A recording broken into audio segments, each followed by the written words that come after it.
bit of like an evil MAGA vibe going on. Did you have a great November 5th? Yeah, I knew it. This got a Cybertruck. Do you? You have a Tesla, yeah, of course. What do you guys do in Florida? No, what do you guys do on a Saturday? No. Yeah, what do you do professionally? Financial planner, nice. And you? You own a commercial brokerage, like for real estate. You got some warehouse space I could set up in? I'm gonna do transgender surgery on illegal immigrants. I'm looking for a good place to do transgender. I want to transition kids in a nice. I'm trying to do gender affirmation. I need about 40,000 square feet. We're gonna do a lot of them. I should come bring you kids in. Can you help me plan? I need a small business loan. Comedians taking on MAGA in the wild is always fantastic viewing. Somebody said, watch your mouth. What are you going to do? What are you going to do?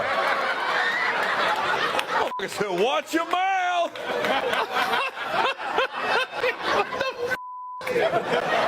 Well, you can't even get tickets in the front row. I ain't worried about your late buying ticket ass.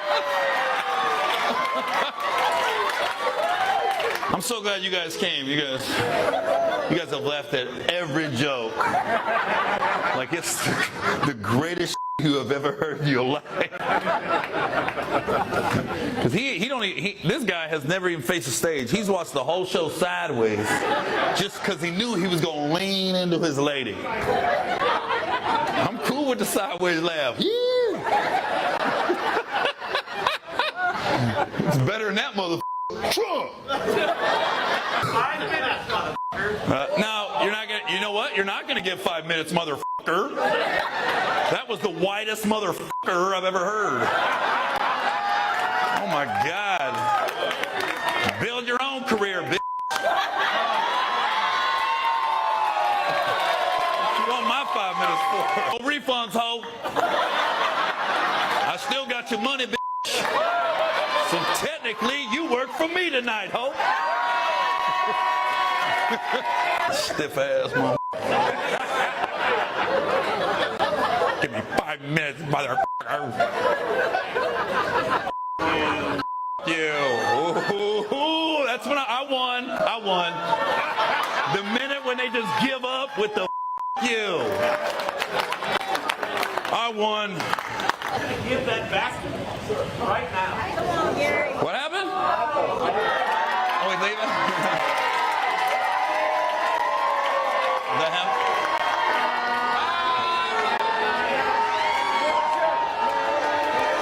Oh, yeah. He looks exactly like I thought he was going to look, too. Oh, yeah. There's a lot of child on his laptop. I guarantee that. Look at my face, mother. Get stung by a bee? The great Gary Owen handled one as well. Any Trump supporters here? Oh.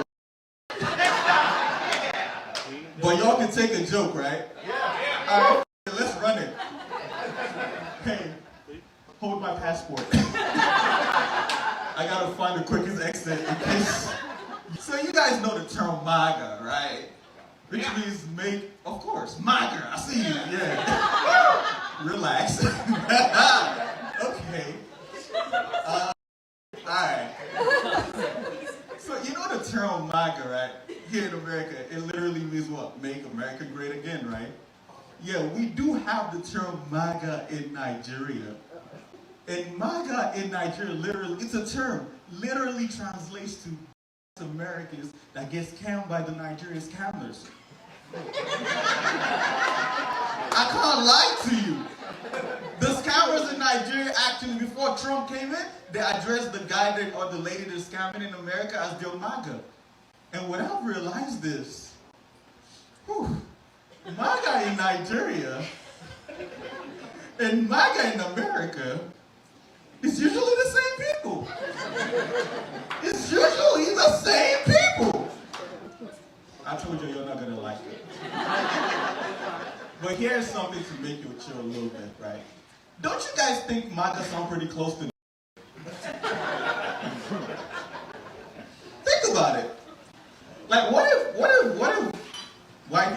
using MAGA as their own term, like, what's up, my MAGA? MAGA, please. Look at that dumbass MAGA, you know? MAGA's in Paris. Hot take. I think this joke is even better when the conservatives in the room do not laugh. So Trump...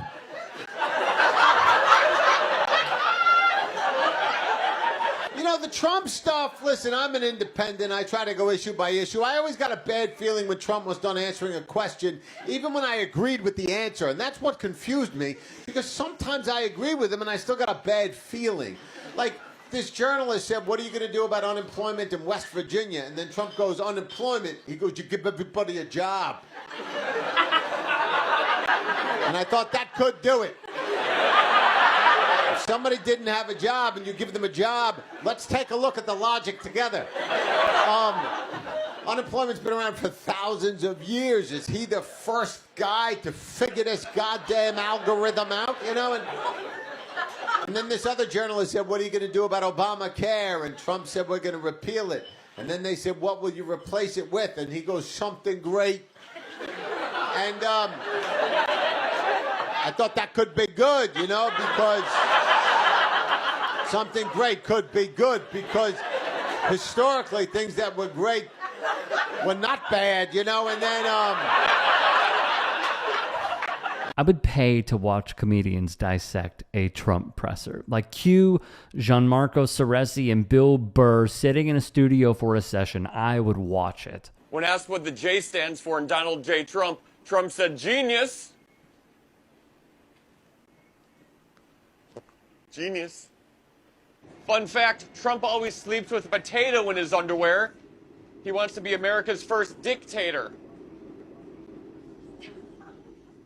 I'm surprised people in Pittsburgh are still voting for Trump. He wants to stop the steal. I heard a rumor that Donald Trump wears diapers. I guess it makes sense. He is a big fan of Putin. Saw it on the internet. This dude actually may be my favorite. Shout out to Marcus J. Monroe on TikTok. First off, Gary Owen, don't ever mess with him. One of the first videos that I can recall on YouTube of stand-up comedians handling hecklers was from Gary Owen when he was at the Improv, when somebody tried to roast him in the audience by saying that he looked like a painter in carpeting jeans. And then he just obliterated the guy. As I've said over and over again, you are bringing a knife to a gunfight if you are trying to mess with these people. They are well-trained artists. And you think that you are verbally drawing a Picasso when really it's a stick figure. So just stop, please. I'm begging y'all to stop.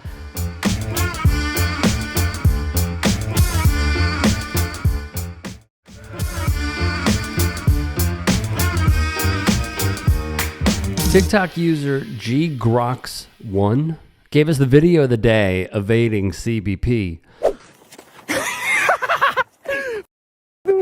Hablo inglés.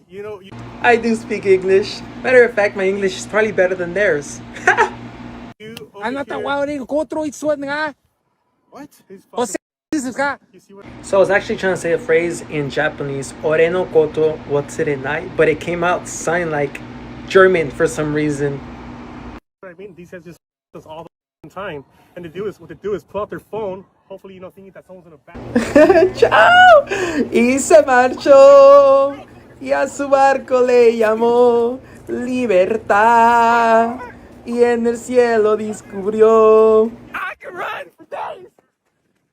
Look, it's a hilarious outcome regardless, although...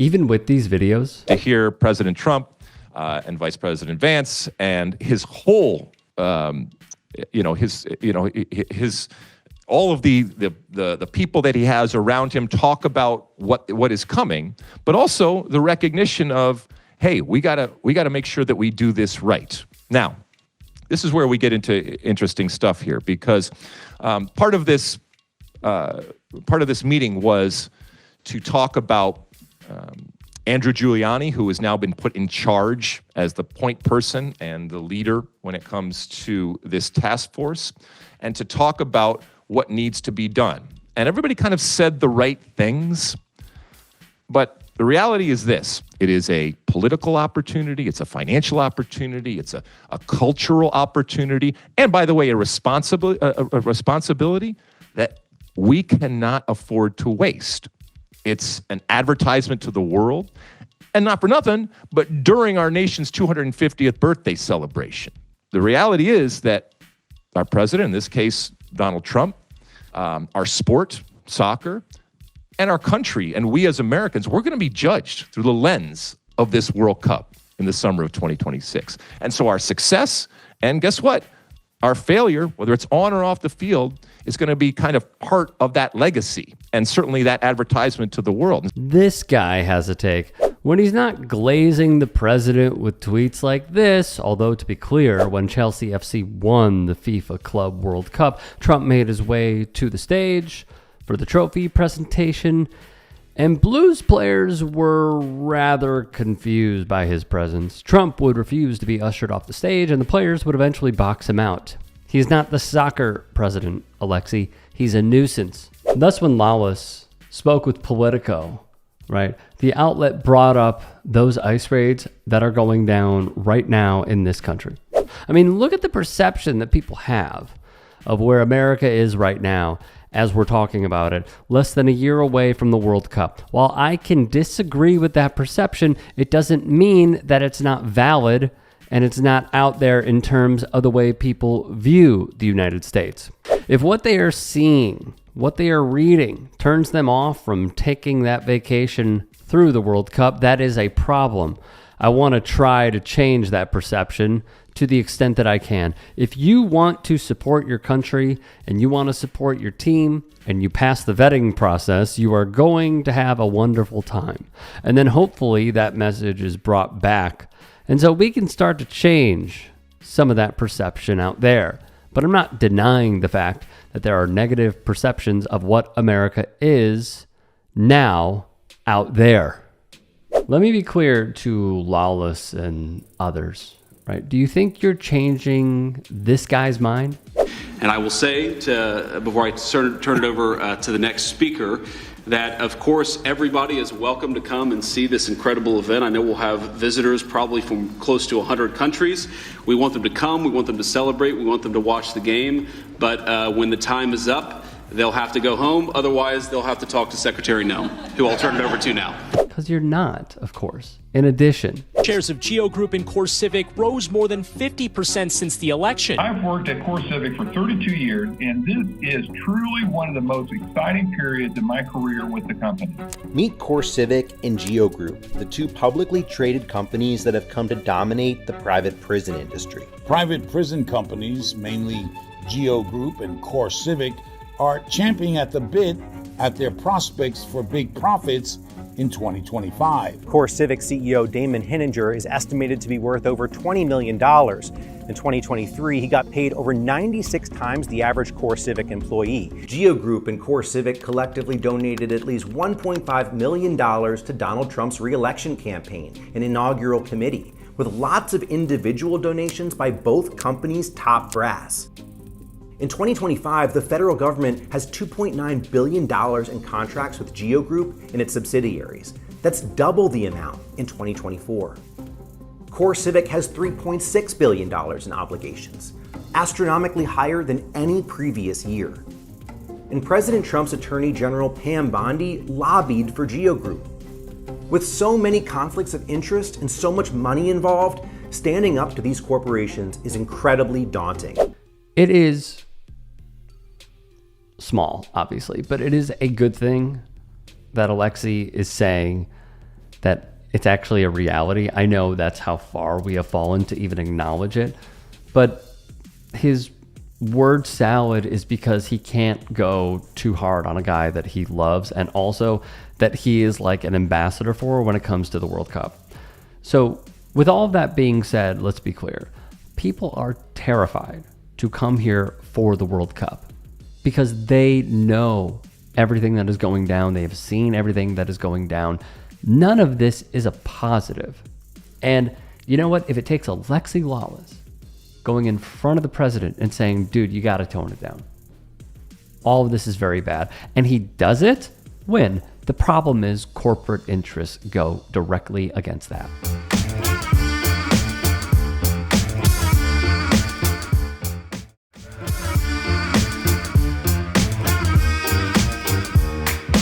I believe in inclusiveness, and anything that's not like let people be who people want to be and love who they want to love and be around who they want to be. And if someone's intolerant of that, I'm not a part of their conversation or their religion. Beloved actor Bryan Cranston appeared on Rainn Wilson's podcast, and it was quite a conversation. Must they run their mouths like that? Look, there might be a cautionary lesson in LeBron for kids. This is what happens when you attempt to leave high school a year early to join the NBA. Oh, and LeBron and Kevin, you're great players, but no one voted for you. So keep the political commentary to yourself, or as someone once said, shut up and dribble. Remember this? Wilson and Cranston would, and use it as a point of reference for this next piece of video. You ever struggle with the idea of shut up and dribble? I get this a lot. I get this a ton on social media because I speak up about issues that are really important to me. Yeah. Ones like racism, like climate change, income inequality, like, corruption in the U.S. political system, etc. And it's like, shut up, Dwight. Yeah, shut up, sitcom actor. I had an interview with Chris Wallace, and he was talking about race relations and things. And I said I thought that critical race theory should be taught in schools. I think it's essential that we become honest as a country and look at our race relations historically. Yeah. Unequivocal. I mean, you cannot deny that this had an immense influence on industry and banking and government and social services, real estate and jobs. We haven't come to recognize the importance and embrace our past in a way that allows us to step forward into a brighter future. And until we do, we're always. Yeah, but there's a lot of folks who think, well, the Emancipation Proclamation was 1865. Get over it. Slavery's in the distant past. Like, will you just get over it? I can think of one person recently who probably thinks this way. You know who was the first race to try to end slavery? Wait a second. Well, what's controversial? I'm very surprised. This is an extraordinary exercise in historical revisionism. I'm really surprised. Revisionism. Do you realize that? Jillian, I'm surprised that you're trying to litigate who was the beneficiary of slavery and who was not. What I'm trying to tell you is that in the context of American history. Okay. In the context of American history, what are you saying is incorrect by saying that it was white people oppressing black people? Every single thing is like, oh, no, this is all because white people bad. And that's just not the truth. Like, for example, every single exhibit, I have a list of every single one. Like, people migrated from Cuba because white people bad.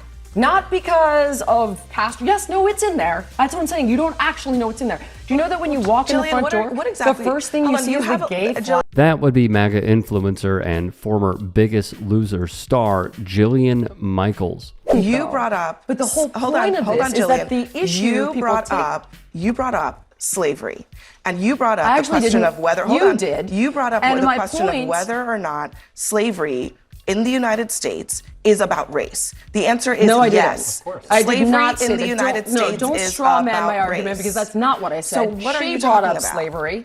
And what I was talking about is that this isn't really about that. When you make every single exhibit about white imperialism when it isn't relevant at all, that is a problem. So when you're talking about Cubans leaving Cuba and you make it about white people bad, That's not accurate. Can I just Okay. say, zooming That's out, my point. All right, we're going to move on I from was that. saying-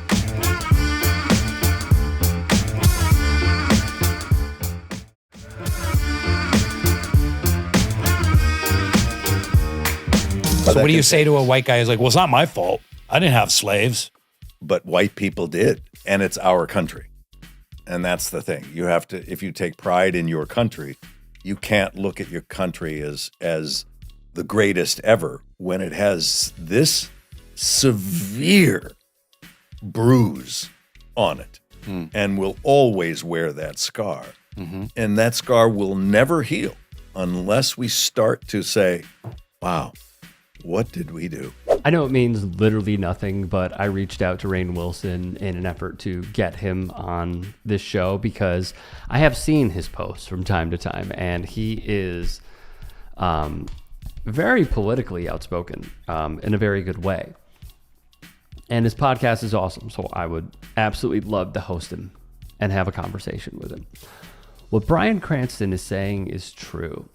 And from the guests that I have had on my show, the Rick Strom Show on YouTube, is that this country continues to intentionally not learn about not even just what slavery was, but the way that the country used slavery in order to build up to what we have in present day. That's why Chris Rufo tweeting about critical race theory and even calling his shot on Twitter, saying that's what we're going to go after. And then they did, and then they succeeded, even though it wasn't being taught, except for law school. Like, there are certain ills that one can learn, and it will not lead to a direct correlation in hating, for example, because they love to play it up, a white person. It's simply history. You know, there's no way of going about teaching how the U.S. came to be without slavery. So what Cranston is saying here is spot on. And that's why the folks like Jillian Michaels drive me insane. Because it just doesn't make sense. It doesn't make sense that they would attack African American studies, African American museums, history departments. I mean, it just doesn't make sense to me. This sort of like white victimhood because of the proponents and supporters of it did look like us. And for some reason, I don't know why so many among the electorate have bought into this, but they continue to play into serious insecurities of people who look like me without just reading about it and understanding what happened. Like, you are not to be blamed.